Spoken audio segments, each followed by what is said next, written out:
Peu de noms dans l'histoire de la finance évoquent autant de respect que celui de Peter Lynch.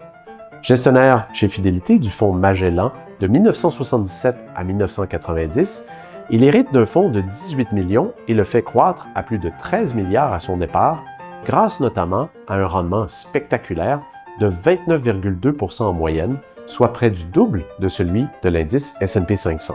Au-delà de la performance, Peter Lynch a aussi démocratisé le monde du placement en donnant des outils aux investisseurs individuels qui étaient auparavant réservés aux professionnels de la finance. Lorsque Lynch prend les rênes du fonds Magellan en 1977, son approche contraste radicalement avec celle de ses contemporains.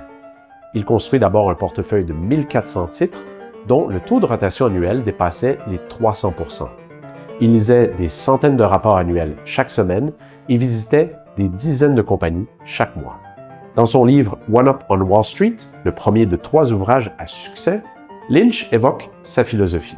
L'investisseur amateur possède un avantage naturel sur les professionnels de Wall Street, là où les experts voient des abstractions, l'amateur voit des produits, des magasins et des services qu'il utilise à chaque jour. Il donnait comme illustration souvent des exemples concrets et tirés d'une autre époque bien sûr. Par exemple, une mère de famille réalise que tous ses enfants portent des chaussures Reebok ou un client réalise qu'il ne peut jamais trouver de table disponible au Dunkin' Donuts du coin. Lynch a aussi popularisé un ratio financier qu'on appelle le PEG, c'est-à-dire le Price Earnings to Growth, qui, en termes simples, permet d'évaluer si une action est sur- ou sous-évaluée par rapport à la croissance future de ses bénéfices.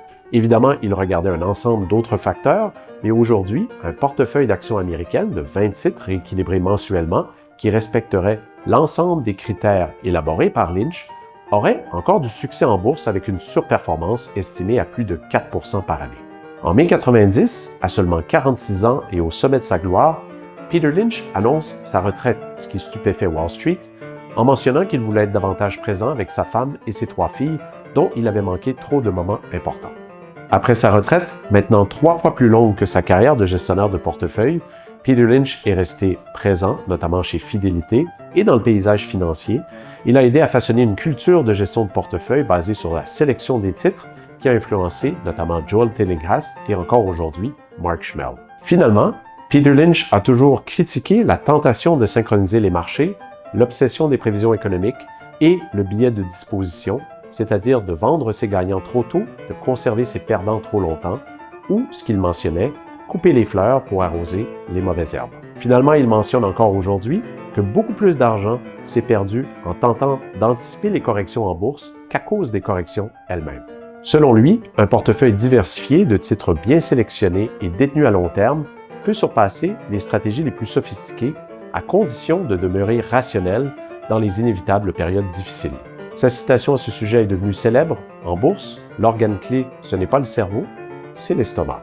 Pour plus d'informations, nous vous invitons à consulter l'article du journal Les Affaires et comme toujours, n'hésitez pas à nous contacter si vous avez des questions.